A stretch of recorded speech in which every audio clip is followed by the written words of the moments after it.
ಕರ್ತನಾದ ಯೇಸು ಕ್ರಿಸ್ತ ನಾಮದಲ್ಲಿ ಮತ್ತು ಕೂಡಿ ಬಂದಿರೋ ನಿಮ್ಮೆಲ್ಲರಿಗೆ ವಂದನೆಗಳು. ಯೇಸು ಕ್ರಿಸ್ತ ನಾಮದಲ್ಲಿ ಎಲ್ಲರಿಗೆ ಪ್ರೈಸ್ ದ ಲಾರ್ಡ್. ಇವತ್ತಿನ ಅಂಶ ಪ್ರಾಮುಖ್ಯವಾದದ್ದು ವ್ಯರ್ಥವಾದದ್ದು. ಪ್ರಾಮುಖ್ಯమైనది ವ್ಯರ್ಥమైనది. ನಮ್ಮ ಜೀವನದಲ್ಲಿ ಪ್ರಾಮುಖ್ಯವಾದದ್ದು ಯಾವುದು, ವ್ಯರ್ಥವಾದದ್ದು ಯಾವುದು ಎಂಬುದಾಗಿ ನಾವು ಅರ್ಥ ಮಾಡ್ಕೋಬೇಕಾಗಿದೆ. ಎಲ್ಲಿವರೆಗೆ ನಮಗಿದು ಅರ್ಥ ಆಗಲ್ಲವೋ, ದೇವರು ನಮಗೆ ಅನುಗ್ರಹಿಸಿರುವ ಆ ಮಾರ್ಗ ಸರಳವಾಗಿ ನಮಗೆ ಕಾಣುವುದಿಲ್ಲ. ಅದಕ್ಕೆ ಇವತ್ತಿನ ಅಂಶ ಪ್ರಾಮುಖ್ಯವಾದದ್ದು ವ್ಯರ್ಥವಾದದ್ದು. ದೇವರು ತನ್ನ ಪ್ರೀತಿಯಿಂದ ನಮ್ಮೆಲ್ಲರನ್ನು ಕರೆದಿರುವ ಆ ಕರ್ತನಿಗೆ ಕೋಟಿ ಕೋಟಿ ಸ್ತೋತ್ರವನ್ನು ಸಲ್ಲಿಸುವನಾಗಿದ್ದೇನೆ. ಎಲ್ಲರೂ ಚೆನ್ನಾಗಿದ್ದೀರಮ್ಮ? ಯೋನ ಬರೆದ ಗ್ರಂಥ 1ನೇ ಅಧ್ಯಾಯ 2-3 ವಚನಗಳು. ಯೆಹೋವನು ಅಮಿತ್ತೈಯ ಮಗನಾದ ಯೋನಾನಿಗೆ, ನೀನೆದ್ದು ಆ ದೊಡ್ಡ ಪಟ್ಟಣವಾದ ನಿನೆವೆಗೆ ಹೋಗಿ ಗಟ್ಟಿಯಾಗಿ ಕೂಗುತ್ತಾ ಅದನ್ನು ಖಂಡಿಸು. ಅದರ ನಿವಾಸಿಗಳ ದುಷ್ಟತನವು ನನ್ನ ಸನ್ನಿಧಿಗೆ ಮುಟ್ಟಿದೆ ಎಂದು ಅಪ್ಪಣೆ ಮಾಡಿದನು. ಆದರೆ ಯೋನನು ಯೆಹೋವನ ಸನ್ನಿಧಿಗೆ ತಪ್ಪಿಸಿಕೊಳ್ಳುವ ಹಾಗೆ ತಾರ್ಷೀಸಿಗೆ ಓಡಿ ಹೋಗಬೇಕೆಂದು ಹೊರಟು ಯೊಪ್ಪಕ್ಕೆ ಇಳಿದು ಅಲ್ಲಿ ತಾರ್ಷೀಸಿಗೆ ತೆರಳುವ ಹಡಗನ್ನು ಕಂಡು ಬಾಡಿಗೆ ಕೊಟ್ಟು ಯೆಹೋವನ ಸನ್ನಿಧಿಯಿಂದ ತಾರ್ಷೀಸಿಗೆ ಪ್ರಯಾಣ ಮಾಡಬೇಕೆಂದು ಹಡಗಿನವರ ಒಡನೆ ಅದನ್ನು ಹತ್ತಿದನು. ತುಂಬಾ ಸಂತೋಷ. ಓಕೆ, ಎಲ್ಲರೂ ನನ್ನ ಕಡೆ ನೋಡ್ತೀರಾ? ಅಲ್ಲಿ ಬಾಡಿಗೆಯನ್ನು ಕೊಟ್ಟು ಅಂತ ಒಂದಿದೆ, ಅದನ್ನು ಅಂಡರ್ಲೈನ್ ಮಾಡ್ಕೊಳ್ಳಿ. ಸರ್ವಲೋಕವನ್ನು ಸೃಷ್ಟಿಸಿರುವ ದೇವರು ಆದಿಕಾಲದಿಂದ ಪ್ರತಿಯೊಬ್ಬರಿಗೆ ಅನುಗ್ರಹಿಸಿರೋದು ಪ್ರಾಮುಖ್ಯವಾದ ಜೀವನನೇ. ಆದರೆ ಸಾತಾನನು ಬರೋದು ಮುಖಾಂತರ ಪ್ರತಿಯೊಬ್ಬರ ಜೀವನಗಳನ್ನು ವ್ಯರ್ಥವಾಗಿ ಮಾಡಿದ್ದಾನೆ.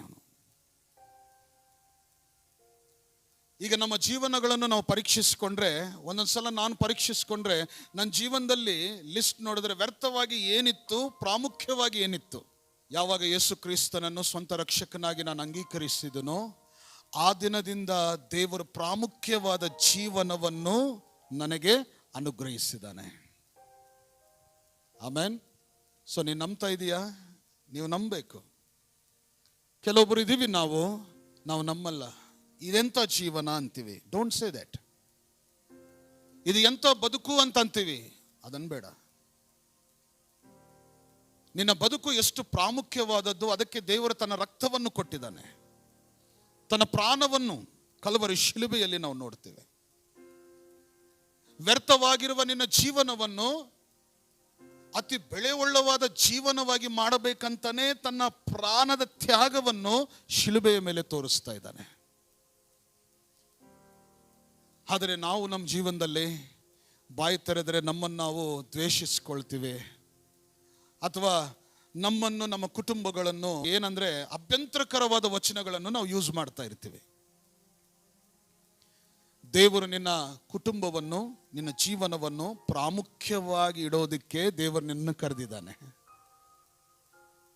ಈ ಲೋಕದಲ್ಲಿ ನೀನು ಇರೋದು ತನ್ನ ಚಿತ್ತದಲ್ಲೇ, ಆತನು ಕೊಟ್ಟಿರುವ ಜೀವನದ ಅನುಸಾರವಾಗಿ ದೇವರು ನಿನ್ನನ್ನು ನಿಲ್ಲಿಸಿದ್ದಾನೆ. 2 ವಿಷಯಗಳಿರ್ತವೆ, 2 ನಿನಗೆ ಎದುರುಗಡೆ ಬರ್ತವೆ. ಮೊದಲನೇದು ಅಮೂಲ್ಯವಾದದ್ದು, 2ನೇದು ವ್ಯರ್ಥವಾದದ್ದು. ಇವತ್ತು ದೇವರನ್ನು ನಂಬಿರೋ ಮಕ್ಕಳು ಅನೇಕ ಜನರು ಯಾಕೆ ಬಿದ್ದೋಗ್ತಾ ಇದ್ದಾರೆ? ಈ ಲೋಕದಲ್ಲಿ ದೇವರಲ್ಲಿ ಇರುವ ಜನರು ರಕ್ಷಣೆಯನ್ನು ಕಳೆದುಕೊಂಡು ಯಾಕೆ ಜೀವಿಸ್ತಾ ಇದ್ದಾರೆ? ಹೆಸರಿಗೆ ನಾವು ದೇವರನ್ನು ನಂಬಿದೀವಿ ಅಂತೀವಿ. ಯೋನನ ಜೀವನದಲ್ಲಿ ನಾವು ನೋಡಿದ್ರೆ ಈ ಸ್ಪೆಂಡಿಂಗ್ ಆಫ್ ಮನಿ, ನಮ್ಮ ಜೀವನದಲ್ಲಿ ತುಂಬ ಜಾಗೃತಿಯಾಗಿರಬೇಕು. ಯಾವ ವಿಷಯದಲ್ಲಿ ನೀನು ನಿನ್ನ ದುಡ್ಡನ್ನು ಖರ್ಚು ಮಾಡ್ತಾ ಇದೀಯಾ? ದೇವರು ನಿನಗೆ ಕೊಟ್ಟಿರುವ ದುಡ್ಡು, ದೇವರು ನಿನಗೆ ಕೊಟ್ಟಿರುವ ಸಂಬಳ, ಯಾವ ವಿಷಯದಲ್ಲಿ ನೀನು ಅದನ್ನು ಸುರಿತಾ ಇದೀಯಾ? ಇದು ತುಂಬ ಇಂಪಾರ್ಟೆಂಟ್. ವ್ಯರ್ಥವಾದ ಪ್ರಯಾಣಗಳು, ದೇವರಂತಾನೆ ನೀನು ಈ ಸ್ಥಳಕ್ಕೆ ಹೋಗಪ್ಪ ಅಂತಂದ್ರೆ ಏನಂತಾನೆ ಜೋನ? ಅಪ್ಪ ನಾನು ಅಲ್ಲಿ ಹೋಗಲ್ಲ, ನಾನು ಇನ್ನೊಂದು ಕಡೆ ಹೋಗ್ತೀನಿ ಅಂತ ಹೇಳದೆ ಕೇಳದೆ ಮಾಡದೆ ಏನು ಮಾಡಿದ್ದಾನೆ? ದುಡ್ಡು ಖರ್ಚು ಮಾಡಿ ಬಾಡಿಗೆಯನ್ನು ಕಟ್ಟಿ ಆ ನಾವಿಯನ್ನು ಹತ್ತಿ ಹೋಗ್ತಾ ಇರ್ತಾನೆ. ಪ್ರಯಾಣ ನೋಡಿ, ಎಂಥ ಪ್ರಯಾಣ ಇದು!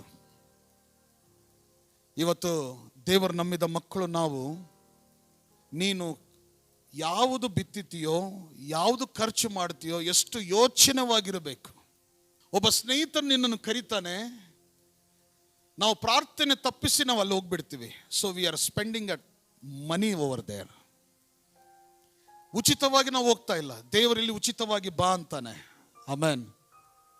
ಉಚಿತವಾಗಿ ಬಂದ್ರೆ ಅದ್ಭುತವಾದ ದರ್ಶನಗಳನ್ನು ನಾನು ಅನುಗ್ರಹಿಸುವನಾಗಿರ್ತೀನಿ ಅಂತಾನೆ.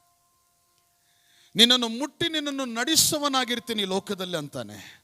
ಆದರೆ ಈ ಉಚಿತವಾದ ಕೃಪೆಯಲ್ಲಿ ದೇವರು ಕೊಡುವ ಬಹುಮಾನಗಳನ್ನು ನಾವು ಹೊಂದೋದು ಮರೆತು ಬಿಟ್ಟು ನಾವು ಪ್ರಯೋಗ ಇಲ್ಲದ ಸ್ಥಳಗಳಿಗೆ ನಾವು ಹೋಗ್ಬಿಡ್ತೀವಿ. ಅದನ್ನು ನಮ್ಮ ದುಡ್ಡನ್ನು ಖರ್ಚು ಮಾಡಿ ಹೋಗ್ತಾ ಇದ್ದೀವಿ. ನಿಮ್ಮನ್ನು ನೀವು ಪರೀಕ್ಷಿಸಿಕೊಳ್ಳ್ರಿ.